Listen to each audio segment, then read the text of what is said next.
na na na na na na na na Square na round na. You know, you need to tune in if you want to hear So we Chad, Josh, Dmitri, and Marcus every Friday. It's the Square Round Table. Tune in.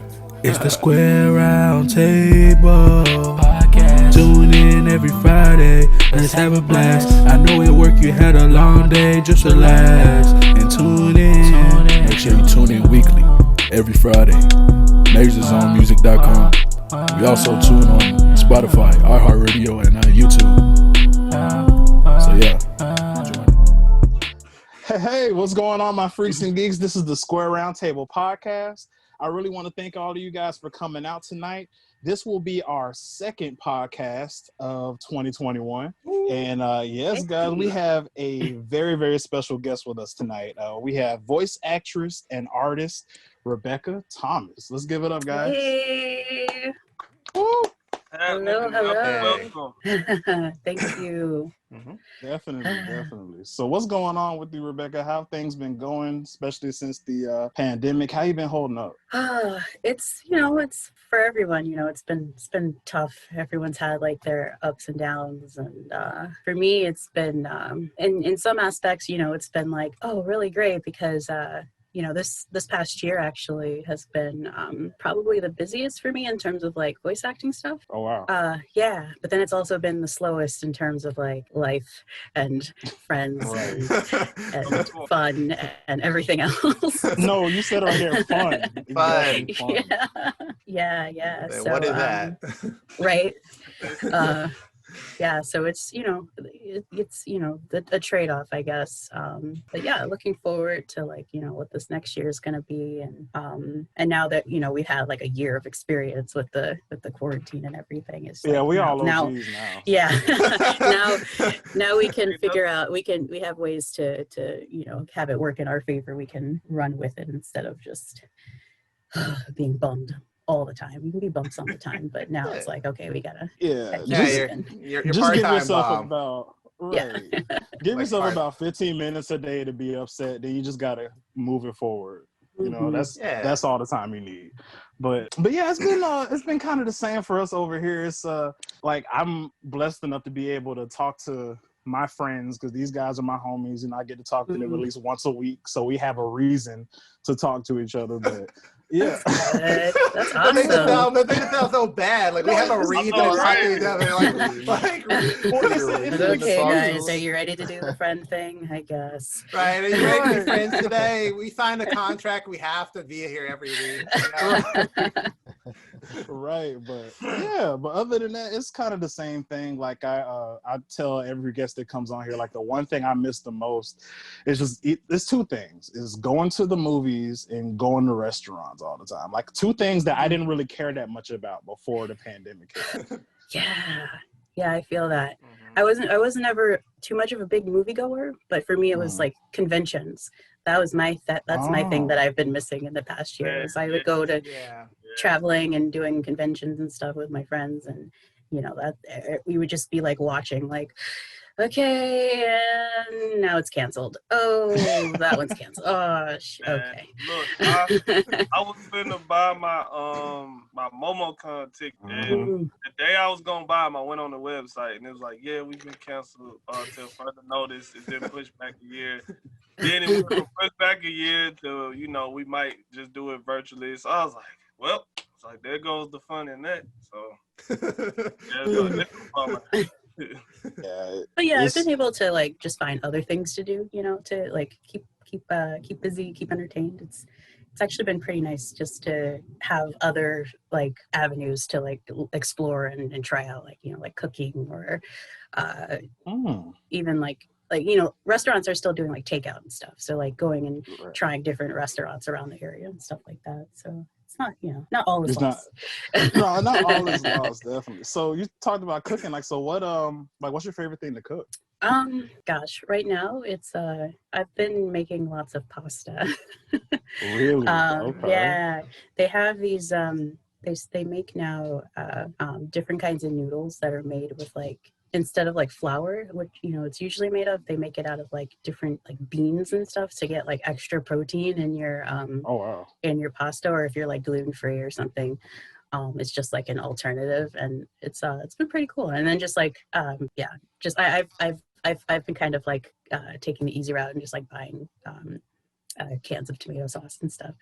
But like early on, I was like doing all kinds of stuff. I was like making cakes and pizzas and things like that. I've kind of slowed down since then, but either way, it's still a cool thing to do, because before I wasn't doing it at all. I was just like eating out all the time, or tell me about like it, yeah. buying like microwave stuff, so No, that's how it is. Like seriously, before right before the pandemic hit, like and the thing that kills me, Rebecca, is like I just got into the groove of living my life pretty much. Like I got like, my dream job, I was able to go out. Yeah, I was able to go out with my friends every week. I was like, yeah, man, I'm an adult. Let's do this. Finally. Right. I'm like, finally. And then like, boom, the world exploded. Mm-hmm. So now it's just like, okay, I guess it's microwave pizza again. And yay, I'm an adult. Oh, I'm in the house. Oh, yay. I mean, me personally, like, nothing much has changed, because I typically just like to be alone, doing things alone, like drinking some coffee in my robe and writing. That's just my idea of a great time. Yeah, that's a great time, man. I feel that, definitely. Yeah. Relax. Josh is really like 50 stuck in a 20-something-year-old body. Yeah, he's an old soul. He's really an old soul. Really, he's the oldest soul here. I tell you that. Hey, that's what's up. That's cool. No, it is. Speaking of like drawing, I got a chance to look at some of your art. It's really nice. Like you're so awesome. Oh, thank you.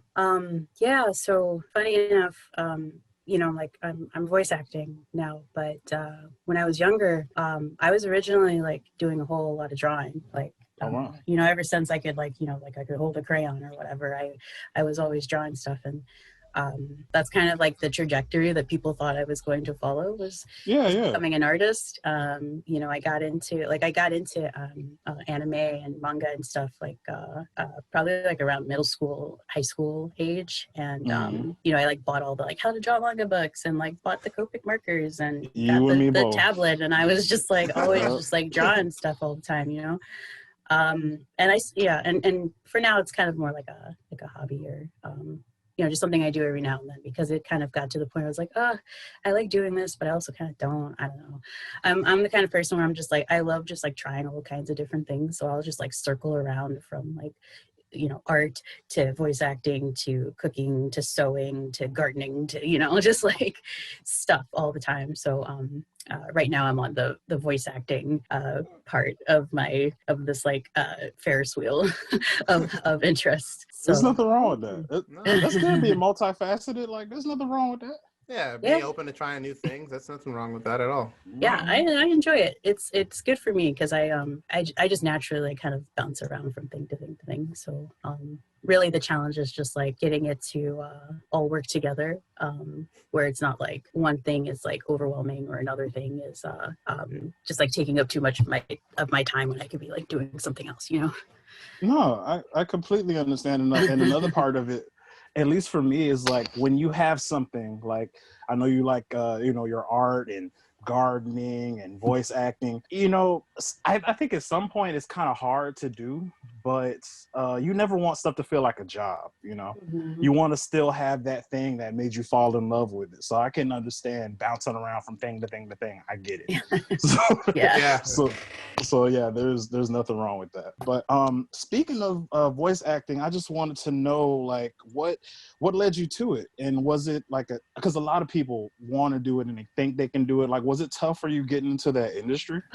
Yeah, so kind of around that same time when I mentioned I got into anime and manga and stuff, like around high school age, I would be like hanging out with my friends, and we would be watching different animes. Like I can't think of any off the top. Like Inuyasha, that was like one of the first ones that I saw. Rurouni Kenshin, stuff like that. Hey. And and this was before, basically, like we would watch it, and it would be the subbed version, and for fun we would like read the subtitles out loud, like we were the characters, just to like keep things interesting. And I was having so much fun with it that I was like, you know what, actually I feel like, or I know that like people do this is like a thing people like actually do, because we would flip between like subs and dubs and then be like, oh, I'd rather watch it in the original Japanese, but then like flipping to the dub and then being like, oh wait, this is actually kind of cool too, how do I do this?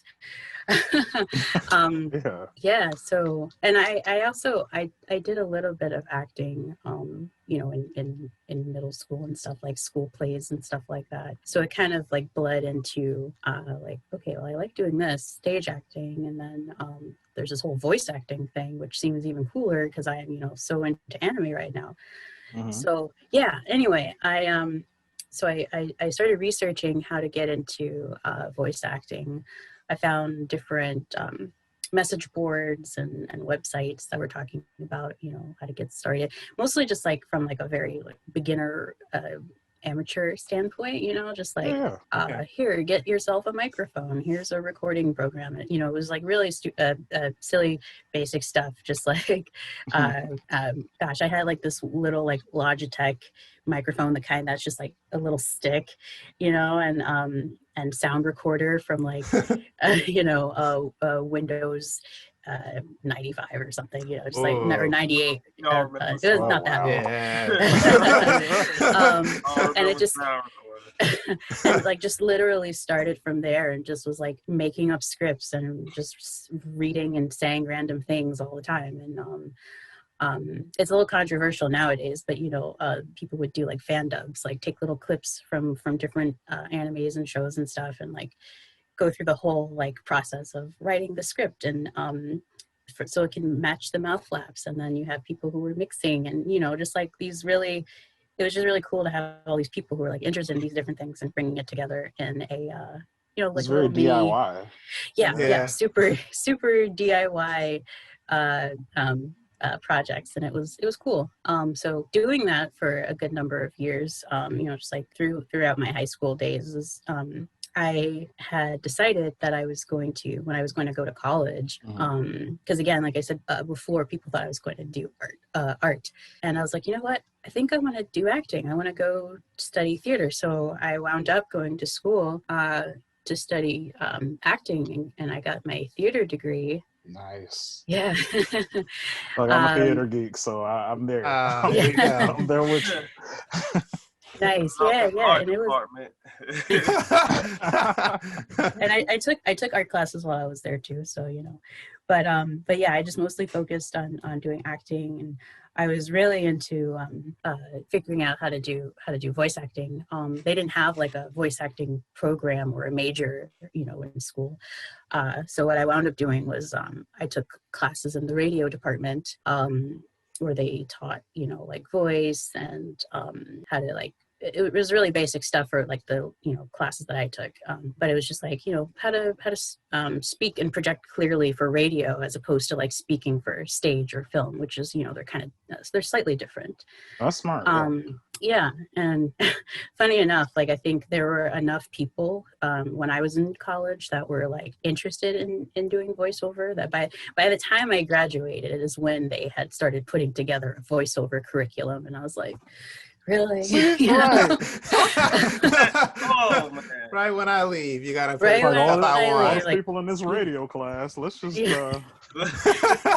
It was just like, I was like, okay. I mean, I get it. Like we were kind of like the pioneers who like set that idea in their minds, I guess, You should really get paid for that. That's what I think, Yeah.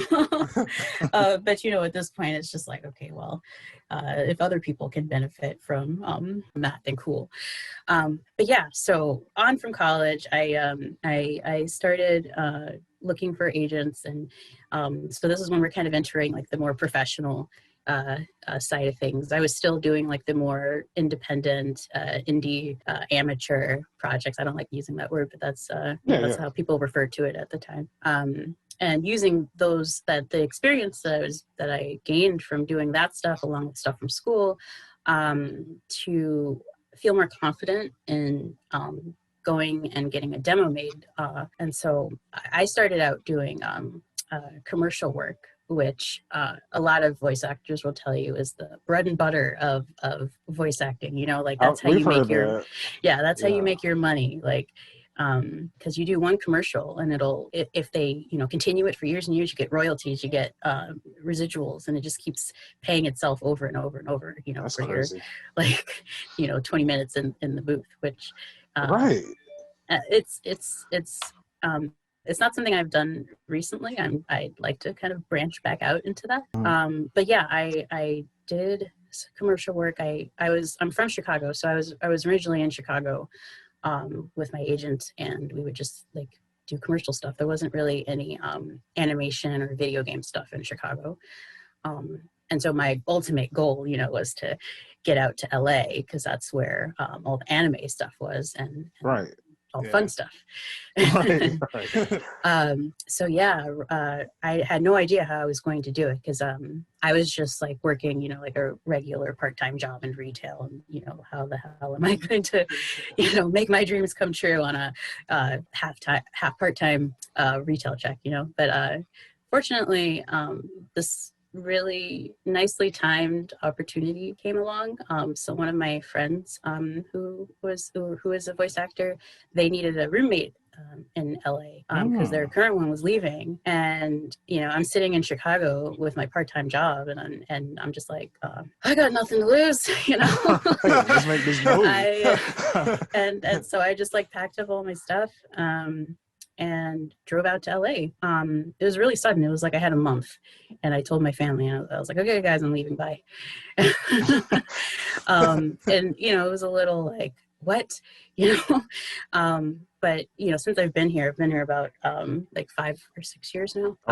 Yeah, it's been an interesting time. I've kind of just been, and since coming here, I've been just continually like taking more classes, taking more workshops. I got another demo made, an animation demo this time, as opposed to the commercial demo I got in awesome. Chicago. And so really what it comes down to is I just took classes, and really the classes are, of course you learn stuff in those classes, you gain experience, but it's also just like the networking opportunities that you get from being in those classes. You meet people who are at various levels of their career, because you're always taking classes no matter how experienced you are. You never know like who of those people are going to find themselves in a position where they can help you in some kind of way, and really it's just about like being open and receptive to feedback, and just learning as much as you can, So in this past like year and a half is really when I started getting more work. And I was actually at a point when just before like all this before more work started coming in, I was thinking about leaving LA and going back to Chicago, just because I was like, I'm taking these classes, but like, and constantly like sending my demo out and like trying to meet people and all this stuff, but it just didn't seem like I was getting anywhere with it. Okay. And living in LA is rough, in terms of like paying for rent and all that kind of stuff. Yeah, definitely. So I was just like, maybe I should just leave and then kind of figure things out for a little bit. And I still have like plenty of voice acting stuff I can do in Chicago, and then maybe come back when things are feel better, I guess. And then I guess like the universe was like, hold on, no. We got you. We just need you to like chill for a second. Just relax. Relax. You're trying to move too fast. Yeah. Drink some more juice and chill. Right. Just chill out. Yeah. Like all this work you've been doing, it's gonna work out. Just hold on. So so I finally got an audition, and it was for The Promised Neverland for Sister Krona. And this was like literally like weeks before I was set to leave. Like I had ended my lease, I was quitting my job, and I was packing my stuff. You know, it was in boxes. You know, and so I was like, okay, well, here's this audition. I guess I'll go do it. And yeah, so I wound up booking the job, and you know, I had to like then really quickly like figure out where I was going to live. So it was exciting, but it was also really stressful because I was like, there's just so much stuff up in the air, and trying to figure out what I was going to do. Fortunately, I found a place to stay, and I you know, then I went and recorded for the series, and and so I've stayed here, you know, since. And yeah, things have just been kind of trickling in, you know, more and more often, and yeah, it's been nice. I have a renewed sense of like, yes, I can do this, you know. That's what's up. You know, that's really good stuff. And may I just say, like, you kicked Sister Krona's ass. Like that role was awesome. Like, I'll be honest, because and it really, it's funny how things work out, right? Because I didn't really want to watch the show to begin with. Demetrius had been telling me for a minute. He's like, dude, you got to get on this show, Promised Neverland. And I'm really stubborn. I'm like, I'm not watching. He was like, you need to watch it. You need to get on this. Look, Rebecca, one day I had nothing to do. And I was like, whatever, something about some kids, I'll check it out. Okay, let's do it.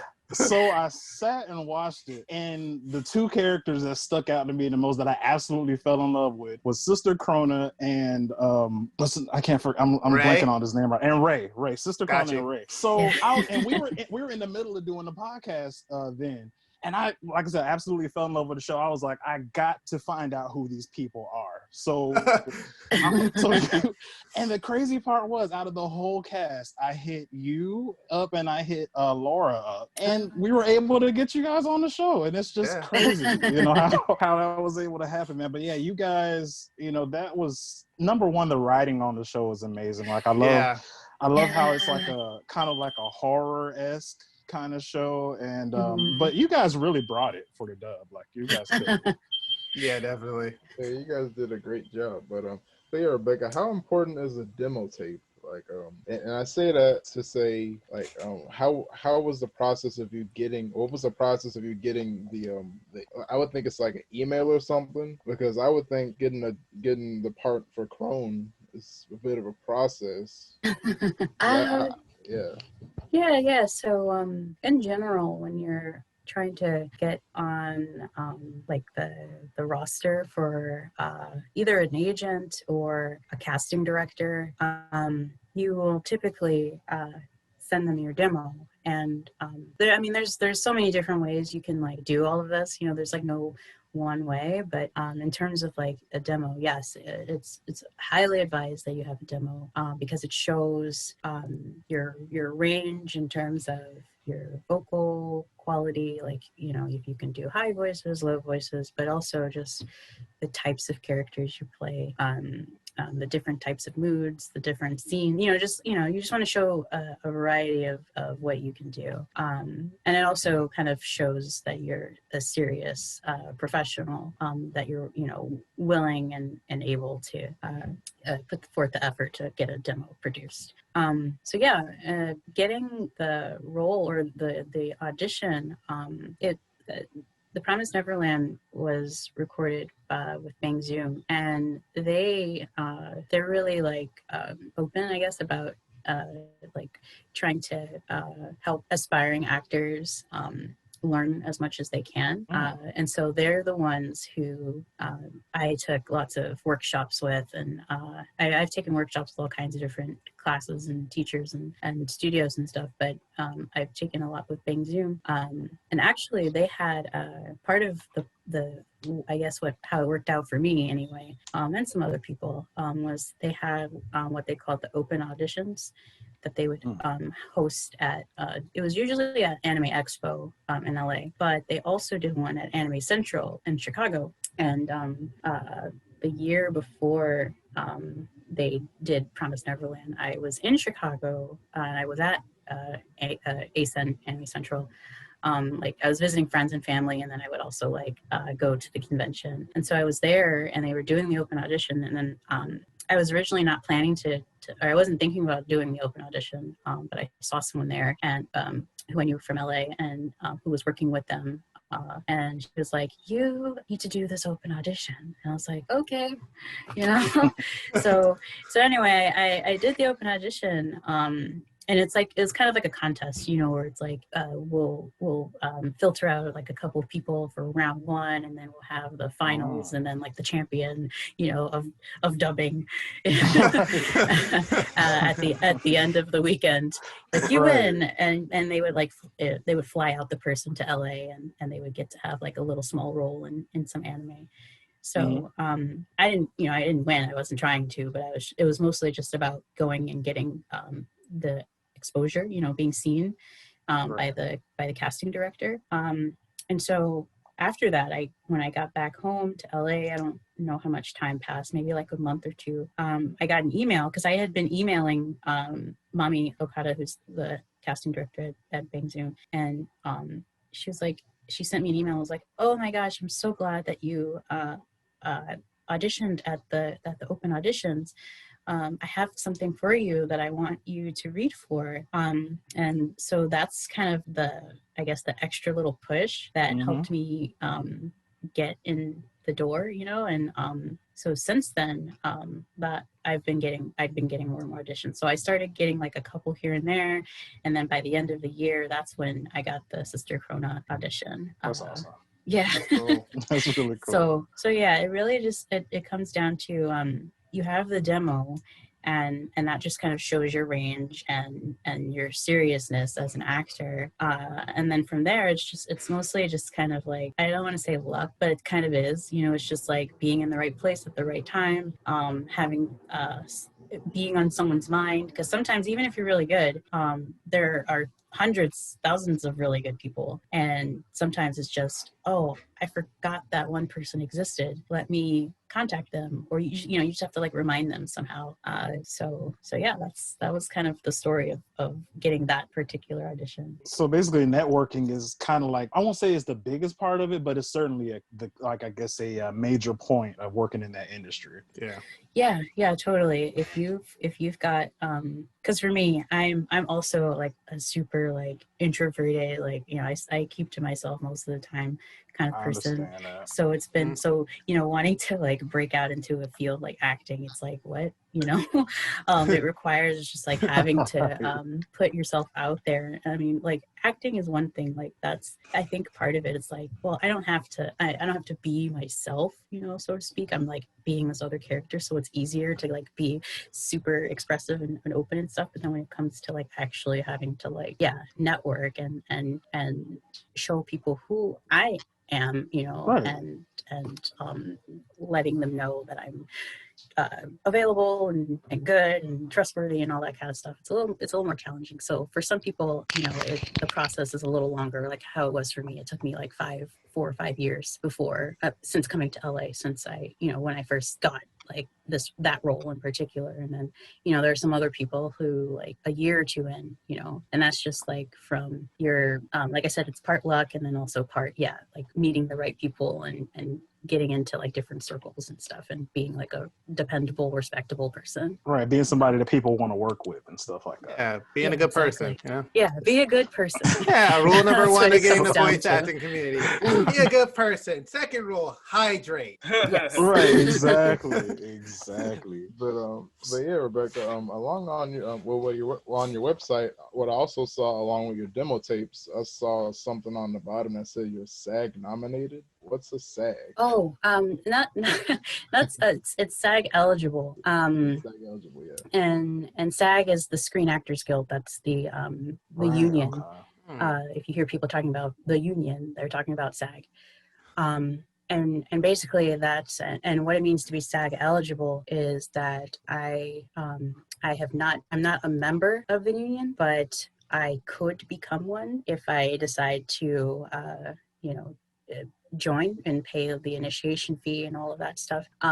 Because when you can't just like walk up to the union and be like, hey, let me in. You have to, usually it comes, you become eligible by booking a union job. Like there's non-union work and there's union work. And so you become eligible when a casting director or whoever wants to bring you on board for a union job, and then they basically have to like let the union know, like, hey, we have this non-union person and we would like to bring them on for this union project.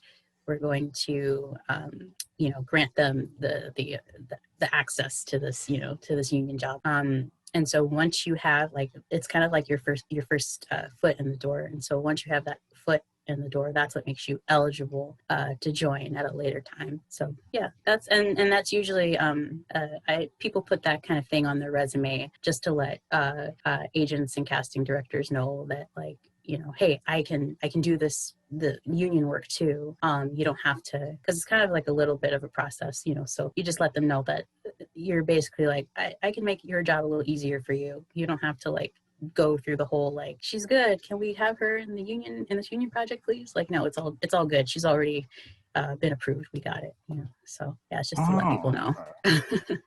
Oh, got you. So, in that process too, doing a lot of auditions, how is that for voice acting? Is it, do you do like more than one a day? Do you get to control more like where you go? Do you do it from home? Like, how does that whole process work?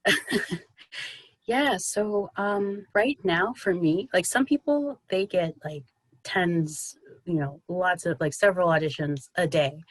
Me right now, I'm since I would still consider myself kind of in like the beginner intermediate stages of like the professional career, at least in LA. It's, you know, I'm starting to get more and more. It's like maybe a couple a week for me. And it's usually done from home.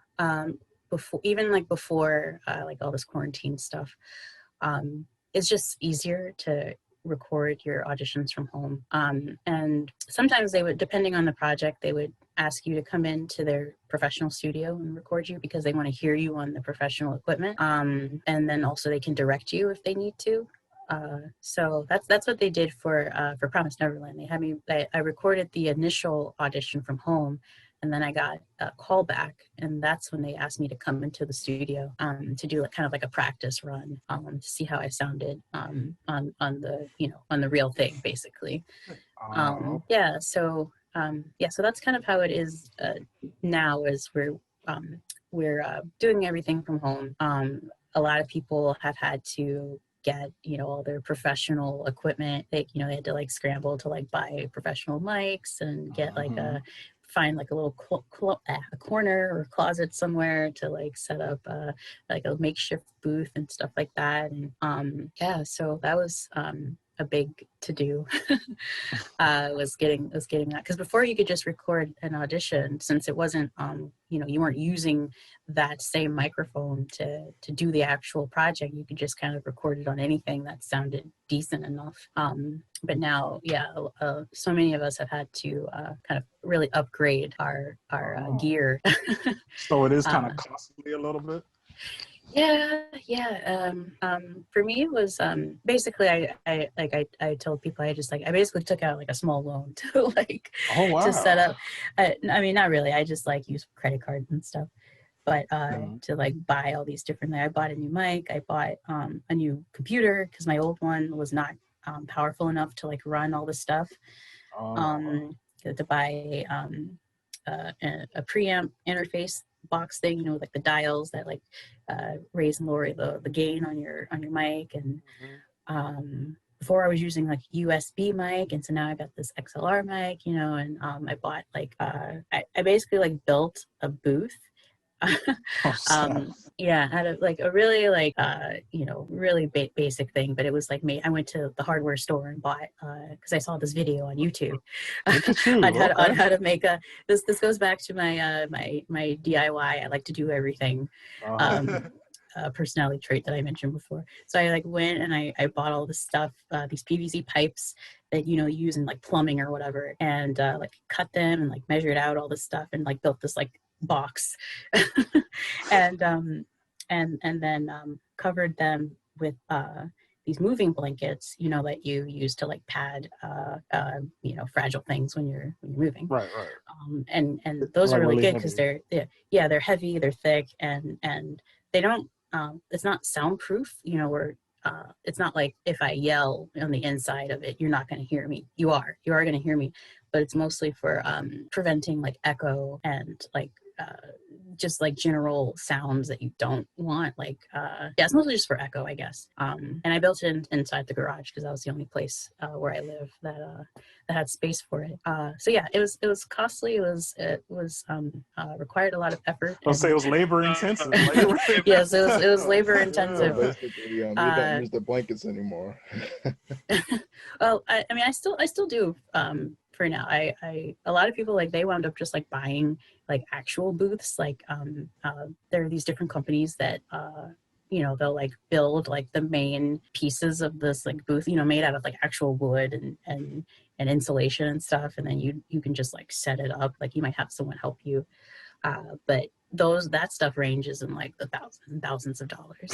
Right. And so for someone like me, where I was like, first off, at the time, this was like back in April, I thought, yeah, this quarantine thing, it'll just like last like a month or something. Everybody thought. I don't want to like spend I don't want to spend all this money on a booth, and I'm not only going to use it like a couple of times. And yeah, we were all devastatingly wrong, but you know. You know, it's been cool still either way. So I have this booth that I built, and it's been working for, you know, what I needed to do, and also like the studios and everything, they've really had to kind of, I don't want to say lower their standards, but in a way they kind of had to lower their standards a little bit just to kind of keep things moving with like deadlines and projects and stuff, because otherwise we would just have nothing. you would turn on the TV and there would be no anime, and it would be terrible. See, exactly. It'd be the worst, man. Nobody wants that. No, Yeah. I definitely don't. Oh, that'd be the worst. Exactly. So That's No, that will definitely be trash. So I mean, this setup that you have now, you said it was very labor intensive and kind of expensive, but that's pretty much because you're in the industry now. So what would you say, like, for somebody that, like, let's say me, if I wanted to start from ground zero, from nothing, what would I need to be able to at least get my demos out there, or to get something that's actually, you know, listenable, I guess, you know, for whoever I'm trying to send my stuff to? yeah. So you know, I would say just start with what you have, or what's most easily accessible to you. Like, you don't have to go out and buy the $1,000 microphone and the $1,000 preamp and, you know, the $5,000 booth. It's actually, I think, a lot more than that. But you know, you don't have to spend thousands. You don't have to spend thousands of dollars unless you know, to get started. And even the same. Sorry. He said something. He said you don't have to buy the booth unless you're me. Like, I'm like, whoa. I mean, if you want to, because you could also just use the booth as like a screaming box. You know, you're like, I am just sick to death of everything right now. I'm going to go in my box and scream. You could use it for that in the meantime.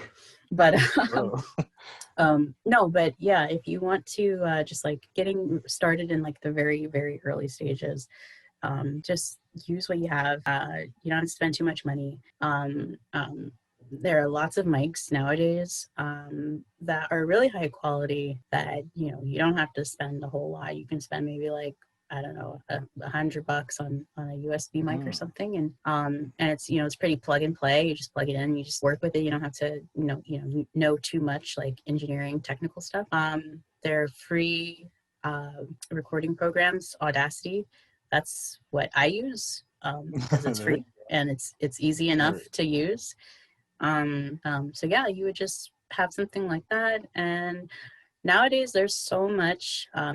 There's so many websites. Like I was surprised. Like I had only recently joined Twitter, to, you know, have a social media presence and everything. And in doing that, I started seeing like, oh my gosh, there's so many projects, like different like indie studios who are looking for actors for their, you know, smaller projects. And you can just like look for that kind of stuff on Twitter, or different voice acting websites. You can just search like voice acting forum, message board, and stuff will come up. VAC, a voice acting club, is a good one. And yeah, just like do lots of reading about how to become a voice actor, do lots of reading in terms of like reading books, just to practice speaking. Yeah, because that's the main thing, is really just like honing your craft, the craft being your mouth and throat, you know, your instrument, even before like all the stuff like mics and everything. But yeah, it just comes down to just experimenting, playing around, and the whole networking thing. You find people who are kind of in that same stage of career or hobby, you know, and you guys just like work together and build experience together. And as each person like builds their career, their acting life, you know, you guys help each other basically. So yeah, it's kind of like a broad thing, but it's you know, because there's just so many different facets of this that you have to, or that you would want to connect with. But yeah, I would say the very, very first thing would just be to learn more about your voice in terms of speaking, the types of characters that you like to play, that you lean more heavily towards, and just watch what other people do, watch other actors, watch movies, and emulate what they do. Not like copying, you know, but just like seeing how it feels to do what another actor does, and then you'll be like, I don't like how this feels, or I like doing this. Let me lean into that more. Like if it's a voice or a tone or a style, you know, like drama or comedy or something. And yeah, it's just mostly just learning about yourself and having that kind of awareness. So yeah. Okay. And it seems like it's a friendly atmosphere, like the voice acting industry, because you were talking about the forums and how there are a lot of help. Yeah. So I feel like you know, of all like the different entertainment industries, the voice acting industry or community is amongst like the friendliest and most supportive. There are so many people who, and it's I would assume, you know, it's mostly because since a lot of voice acting is for things like anime and video games, you know, it's like a bunch of nerds, you know, coming together, and you know, just like being like, hey, we're just like making nerdy stuff and it's cool, and you know, we want to help you. Yeah, and so yeah, people will share their experience either on forums or on Twitter or something, and or you know, Facebook, wherever. And people become like genuine friends with each other. That's really nice. That's awesome. Yeah. People just sharing their demo yeah, tapes. it's just yeah, bro. Yeah, can I hear your demo tape? Like, hey man, you want to hear my demo? Hey man, I got a nice little mix here. It's a little fire, man. You know, here you go. Let me put this on you. Hey guys. Yeah. I mean, that's kind of how it is actually. You know, it's just like, hey, take a listen to my demo. What do you think? You know, I like this. I would do this. I would, you know, and just people just are like really open about sharing their experience and their opinions and their support, you know. So yeah, it's a really nice community, and so that's why it's so important to just if you're getting into it, is to be that friendly, respectable, dependable person, because at the end of the day, you know, a lot of people are like just really genuine friends, and they just want to see each other succeed. So that's so key in this part of the entertainment world. Oh, that's awesome. Like a lot of people could learn so much from that, because let me tell you, Rebeka, the scariest place in the world is a science forum. Like, oh my God. Really? Yeah, because everybody in the scientific community is biting and scratching at each other and stepping over one another. Man. What? So it's like a bucket of crabs? It's ridiculous. Like I remember going into different forums. When you brought that up, it kind of gave me PTSD a little bit because I went. Oh no! Because going to these forums, I'm like, so if my GPA is this, can I get in? No, you're trash. No, you are not smart. Oh damn! And that is basically how it is. So like, we need to take some pointers from you guys because there's no. It is not. Happy time. Can I share? No, everybody's trying to take. It is so sad. Man. Everybody wants Yeah, to that is sad. Everybody's trying to climb to the top, man. Yeah, they want the super science belt, man. They want the belt. Super science right? I'm dead. I'm dead. It's the ladder match for the science belt. Yes, right, exactly. Oh my God. So Rebeka, just hearing you speak about like the community and how people are close and stuff. I'm gonna kind of put you on the spot, but not on the spot. Like, did you have like anybody that influenced you in voice acting, or did you have a favorite voice actor? Before you even got into doing voice acting. For me, early on, it was Laura Bailey. She was a huge inspiration. Awesome. She played Lust in Full Metal Alchemist, and I was just like in lust.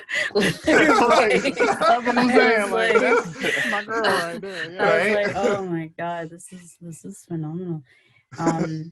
And I think really just like all of Full Metal Alchemist, and there's just so much passion in that anime, and the acting and the story itself, and so her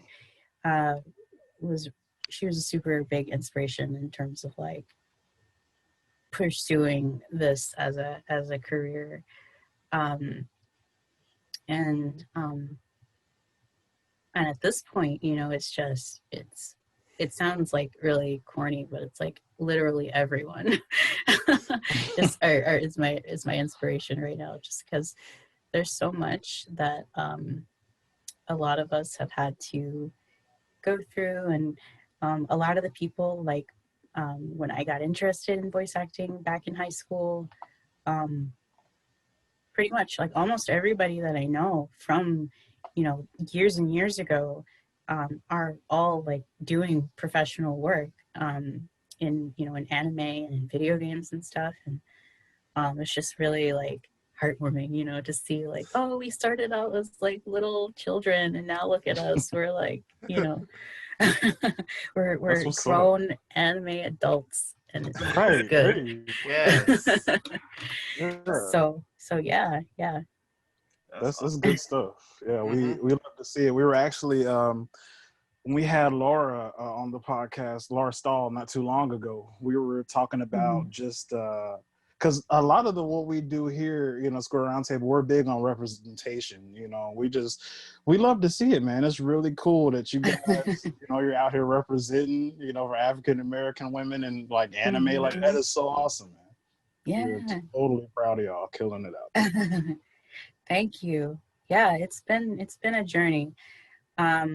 I will say, I feel like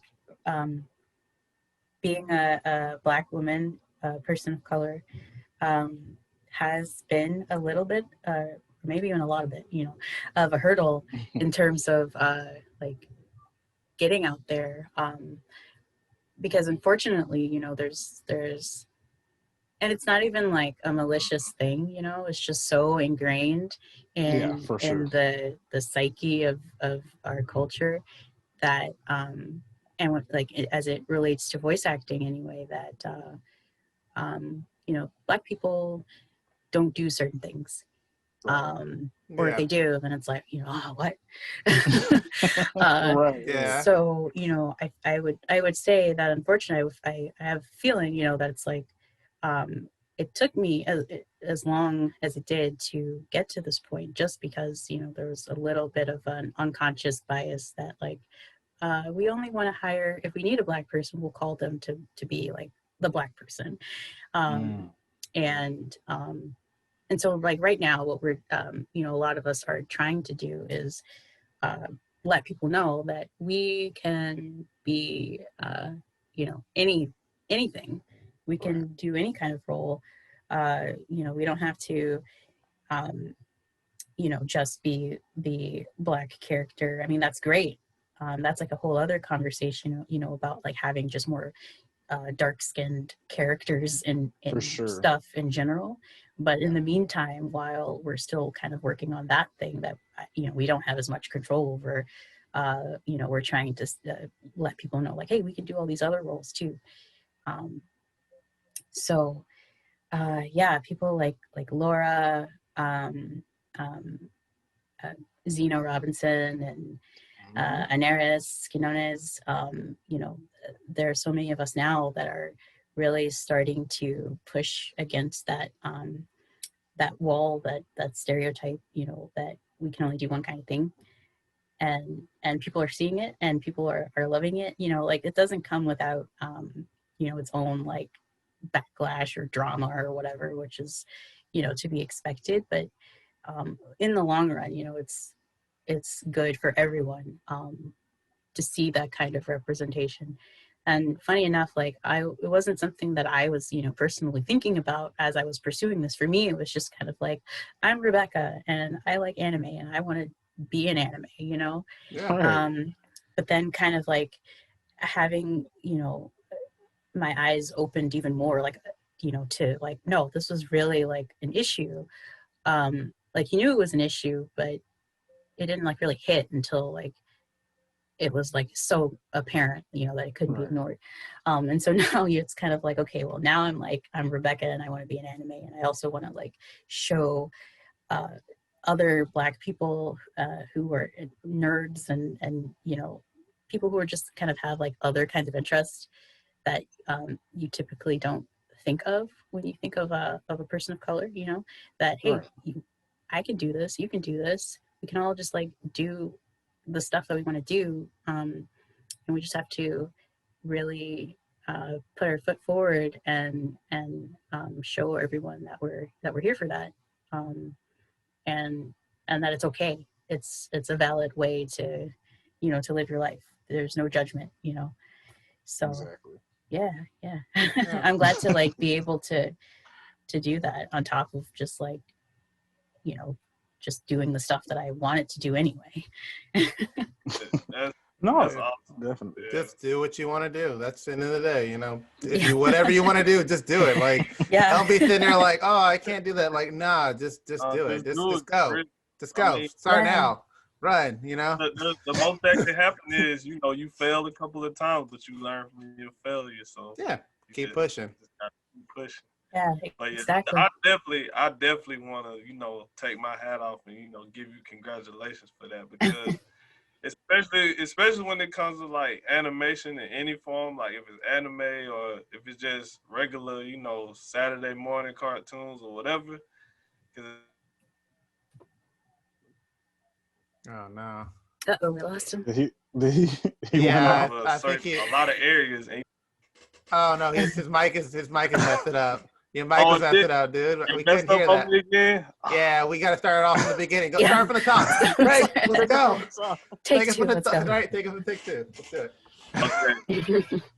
But I was saying, you know, it's really important, you know, for what, like you said, what you're doing now, how you open your eyes to it and seeing, you know, how it's important for you as a, you know, person of color and a female to, you know, break down those barriers. Because like with animation, just like whether it's anime or whether it's, you know, animation in film or cartoons, you know, just a representation of any, you know, person of color, it's been rough, you know, through the decades. And you know, you can start as far as back when it was like with Looney Tunes and the representations of like, you know, African Americans and how they were portrayed and stuff. So, you know, it's really positive to see now as we are adults, you know, things like you doing voice acting and like you said, like, oh, we can do any character, you know, whether it's green, blue, yellow. If it's a plant that can talk, we can do it. You know, it's really one of those like proud moments that you have because just knowing the history behind it. So that's why, you know, I just got to congratulate you on that. Like it really is. Yeah, it's a big deal, certainly. Thank you. Appreciate that. Well, yeah, and I'm such a fan of like things coming full circle. I was looking the other day, and I saw that you had, I think it was like a dry erase vision board sort of thing, where you were saying that you wanted to see your name in credits. Was that what that was? Yeah. Gosh, that was a while ago. We do our research. Yeah, I was like, you guys were like diving deep on my Instagram. All right, rolling away, everybody. No, that's cool. Yeah, so I had like a little I still have it, you know, like I'm looking at it right now. My dry erase board where I would just like write down different goals that I had. That's what's up. And one of them I wrote a long time ago was that I wanted to see my name in the credits. And so yeah, that was it. You know, I wrote it and you know, along with a bunch of other random goofy things. And yeah, so that was just before Promised Neverland. And I think I took a picture of that too. I was like, I want to see my name in the credits. And then I took a picture of my name in the credits and be like, hey, look at that, I did it. So how did that feel though? I know that was like a crazy moment. Yeah, you know, it was, you know, it was amazing. I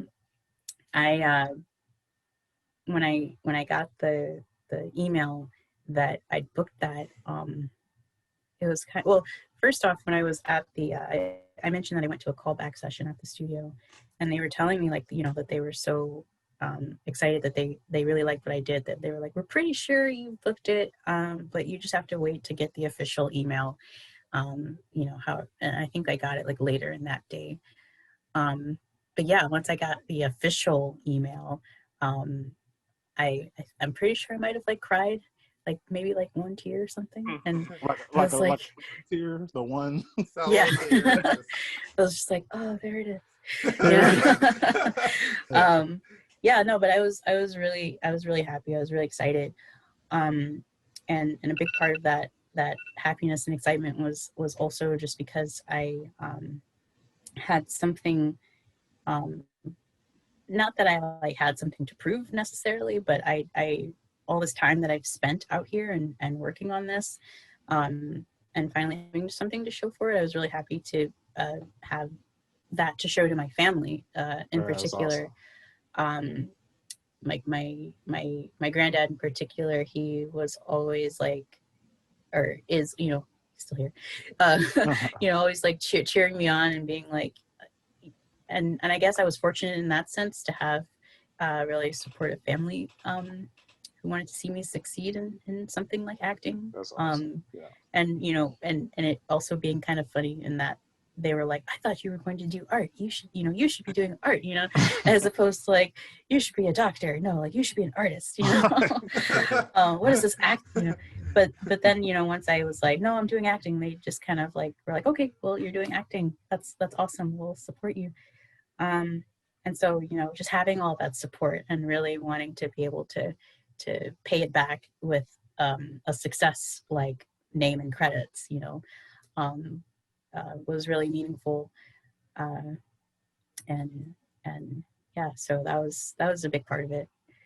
That's awesome. I mean, I always love to hear stuff like that. And having that support, there's nothing like having that, you know, that support group. Because I always talk about it all the time with me and my brothers, you know, parents, they're the same way. You know, they support us with everything. And you know, like you said, it was a struggle for a while, but it makes that struggle so much easier when you know you have people in your corner, you know? Mm-hmm. Yeah, exactly. Definitely. So I'm super grateful for that. Because yeah, it's definitely been hard in just like more ways than one. Yeah. And just to, be like, hey, here's the thing after all this time. Right, here's the thing. Right, here's the thing. I went to college. I did all this stuff, and here is this little thing. Right, that's the thing you wanted. I mean, but that's just like, it's a testament to, because we're big on education too, and just putting in the work. You can't a lot, and I hear, because we talk to many voice actors, and one thing that they always say is like, people think because they can do a funny voice, or they might have a weird sound of voice, that they can do voiceover. And just hearing you and a lot of the other people that we talk to is such, it's a process, and acting and knowing how to, knowing your voice, knowing how, it's a big part of it, and training. And like you said, you're still going to classes, so it's just like, I love it to see somebody put in the work and get the results. So, that's big. That's awesome. Yeah. Yeah, definitely. Would you recommend any voice acting books? Because you mentioned that you read voice acting books. Like, is it as simple as Voice Acting for Dummies, or? Wow. Well, okay. When I said reading, I meant mostly like online, like forum stuff. But there are books that I have not read, so I unfortunately cannot. There's a book that I know exists that I can't think of the title right now. But there are books. I would just like search voice acting books. There's got to be a couple of them. But yeah, mostly I was just referring to like stuff online, forums, and like I'm like so into like Twitter for like building your career right now, just because there's like so much, like people are just like in real time, like based on whatever's happening in the industry, and in any given point in time will have some kind of an opinion about it.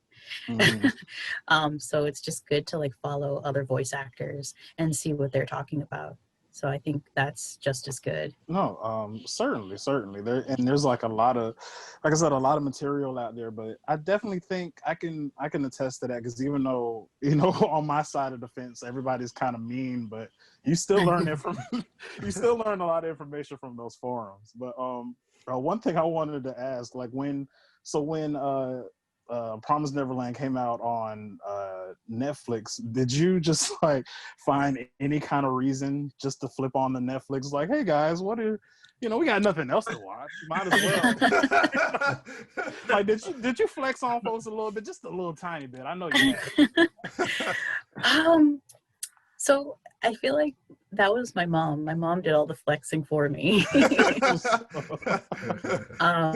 Because I watched it when it came on Toonami, and then see, like, for me, and I think a lot of voice actors kind of go through this, where they're like, yeah, I did the work and it's really great that I have the success, but I also don't want to watch myself right now, because then what winds up happening, at least for me sometimes, is I'll watch it or like go back and look at a past performance, whether it's from a show or an audition or something, and either be like, oh man, that was really great, and then flip to, oh my God, what the hell was I doing? Especially like knowing what it was like in the booth at the time, being like, I remember I was doing this and I thought that, and then like I was itchy and I just had to like scratch, and then just like feeling like really awkward about the whole thing. Or be like, you can hear the scratch, you can hear it. Yeah. But I mean, I did like, I guess I'm kind of like, hey, I did this thing. I'm in the Promised Neverland, yay, and then just kind of like left it alone. So yeah, unfortunately, no, I was not like super like, hey, check me out, like flexing on everybody. But like I said, that was my mom. She told me once that she went out to like get something to eat from somewhere, and she saw, I don't know how or what clued her in, but I guess she saw somebody. She was like, that kid probably looks like he's a nerd, and she like not like in a mean way, but just like he probably likes anime. And she said she like went up to him and was like, hey, have you seen The Promised Neverland? My daughter's and this kid's like, get away from me. Who are you? Who are you? But I love that so much. Your mom's walking up to everybody in a Star Wars t-shirt. I know, right? Like, have you seen The Promised Neverland? My daughter's in it. Like, here, let me take out my cell phone. This is it right here. Like, watch this. Watch this clip. I got the clip cleaned up. That is awesome. That's pretty much what happened. Yeah. So, awesome.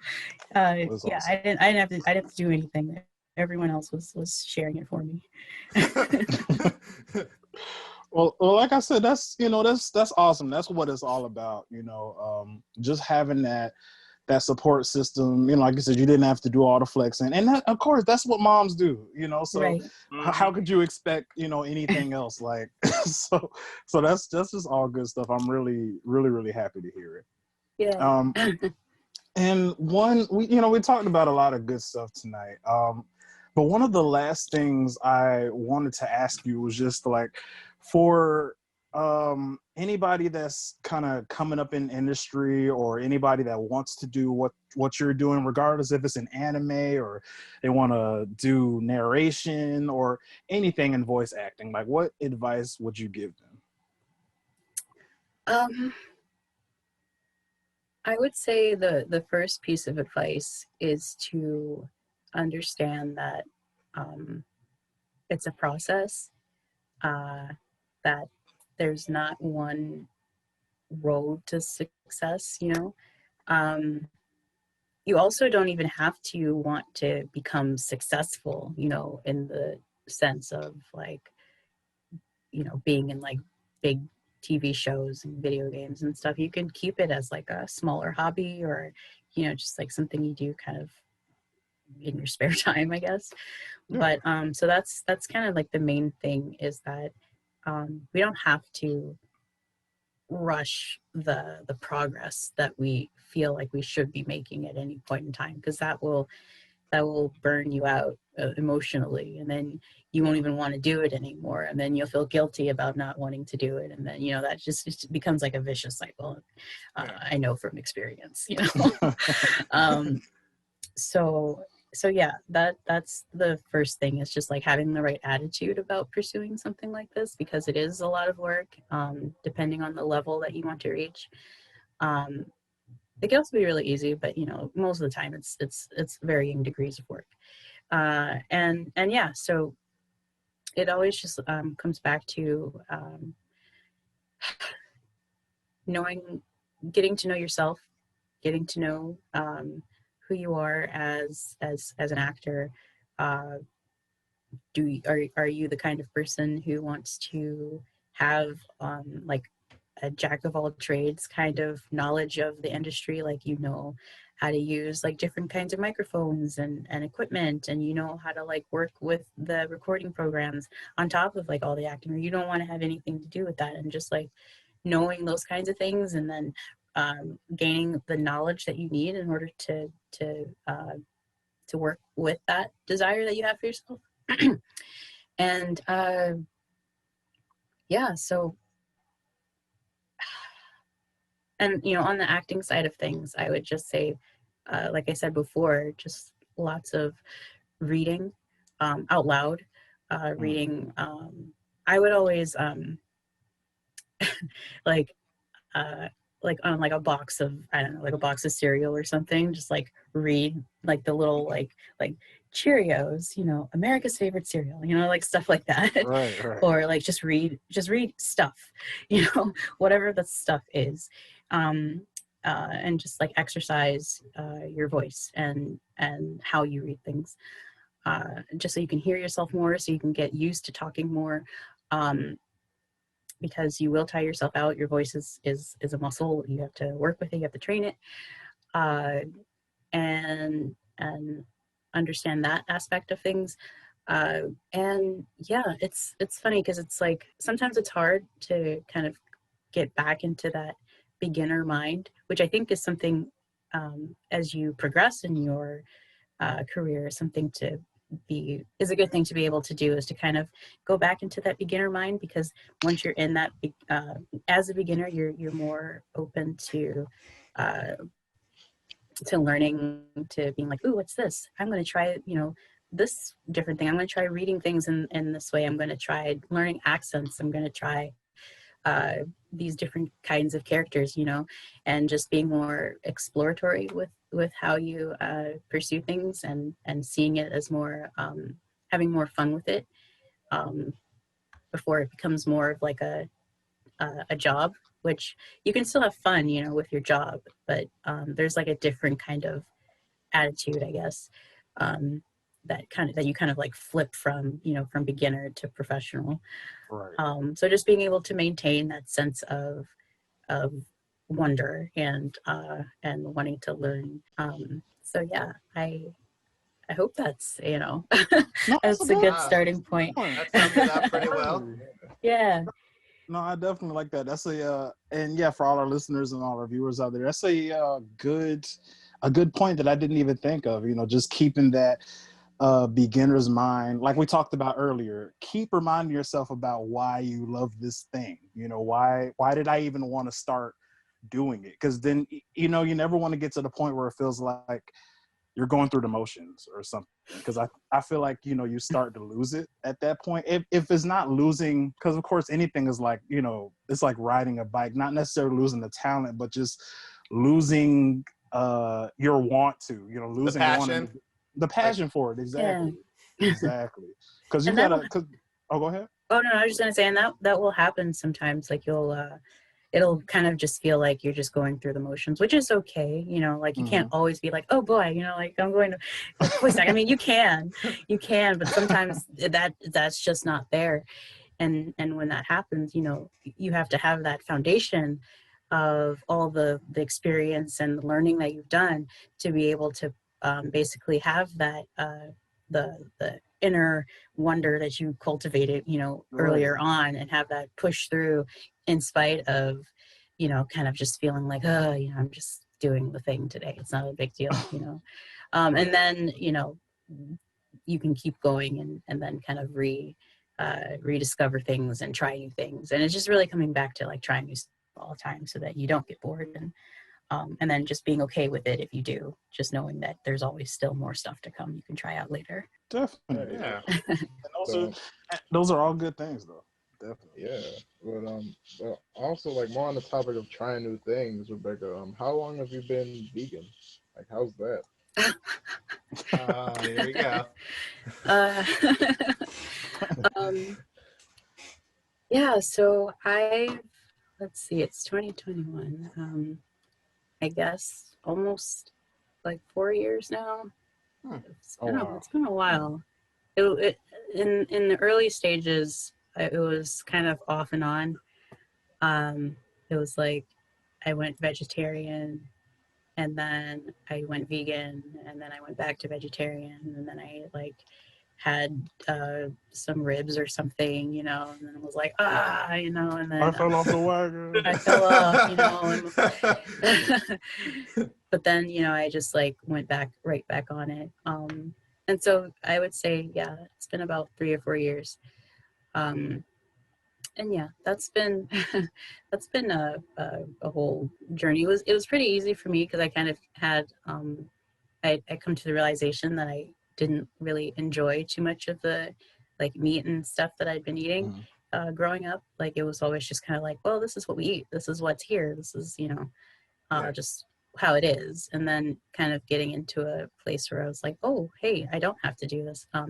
It mostly came about since moving to LA. You know, LA is like super, you know, like they've got vegan restaurants and stuff, and people who are like super health conscious and are like, hey, you know,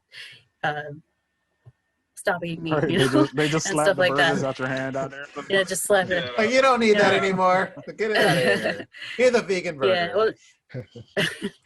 well, fortunately, you know, anyone that I've come across, they've been very nice about it.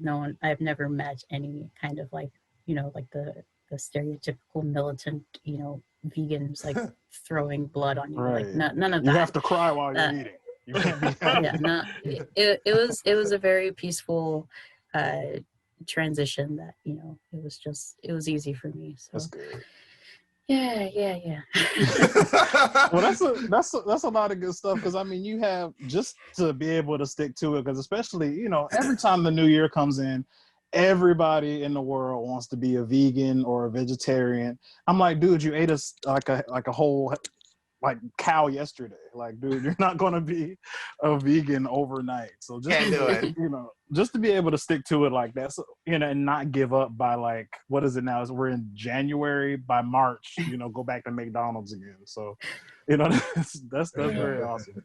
Well, yeah, for me, it was kind of just like, I didn't want it anymore. So it didn't feel like, at first it felt like I was giving up something, you know? Like my big thing was like cheese. Like I loved like pizza and mac and cheese and grilled cheese sandwiches and stuff like that. But now there are like all these alternatives, you know, and, you know, some people are, you know, kind of like, oh, those alternatives are gross. And some of them are, you know, I'm not going to lie. but like we're really advancing in terms of like food science and stuff, you know, so they're like coming out with really, really nice stuff that, you know, is pretty comparable to like dairy. So I haven't been missing it too much, you know. But as far as like meat and everything else, it was just kind of like, I don't want this anymore. So this was just kind of like the natural progression of things for me. So it didn't feel too much like a challenge, at least as time has gone on. Hey, all you freaks and geeks out there, we are the Square Round Table. The Square Round Table podcast is brought to you by Science on a Postcard. Science on a Postcard is an online store that specializes in science-themed enamel badges, lanyards, environmentally friendly tote bags, notebooks, and lots more goodies that represent individuality and inclusivity in the scientific community. You could find all these wonderful products on scienceonapostcard.com. And for all our YouTube watchers out there, we will add their website and all their social media platforms in the description below. And now a word from our sponsors. The Square Roundtable podcast is brought to you by 2 Photon Art. 2 Photon is an art collective whose primary mission is to make science more accessible through science communication and art. Some of their art includes science-themed patches, jewelry, stickers, zines, and clothing, all of which contribute to the inclusivity, equality, and the overall advocacy for human rights in and out of the scientific community. You can find all of these wonderful pieces on 2photonart.com. And for all our YouTube viewers out there, we will add all of their website and social media info in the description below. Oh, well, that's good. And definitely talking on the topic of pizza, I don't know if they have any out in Cali, but there's this place. It's called Blaze Pizza. They have it's out here, man. That's where it came from. Okay. Y'all got that out there. We came from here. We started here. That cauliflower crust pizza is amazing. Oh yeah, okay? That is so good. So definitely, Rebecca, if you haven't already, try that. That's some good pizza right there. Okay. Yeah. I tried Blaze Pizza. I haven't tried the cauliflower crust, but I think I tried it once randomly in like an airport. They had one, and I was like, oh, okay, I'll see what they have here. And they had like vegan pizza, so I was like, cool. Yeah, and it was good. Dope. Yeah. Oh yeah, it's dope. So yeah, when you go back, try the cauliflower pizza. I'm telling you, won't be disappointed. It's pretty good. We're not sponsored by Blaze or anything. Right, sponsored by Blaze. Eat the cauliflower pizza, please. right. We have no sponsorship from Blaze. We're just saying. All we're saying is they make good pizza. It's good pizza. Yeah. That's all. Out of nowhere, gets Blaze sponsorship. Just out of nowhere. Exactly. Right. Look, hopefully, please sponsor us. But yes, Rebecca, it has been such a pleasure having you with us tonight. Thank you. Amazing. It's been fun. I'm glad we got to talk. Oh yeah, you and me both. And before you go, we want you to tell like all our listeners and viewers where they can find you on social media. If you're working on anything right now, let them know what you have worked on so they can check it out. Oh, totally. So you can find me on social media. It's Rebeka Stuff. That's REBEKA Stuff, STUFF.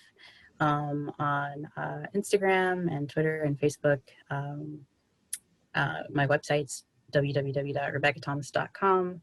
That's just where I post like my recent like credits and stuff like that. But yeah, I've done The Promised Neverland. I've done I was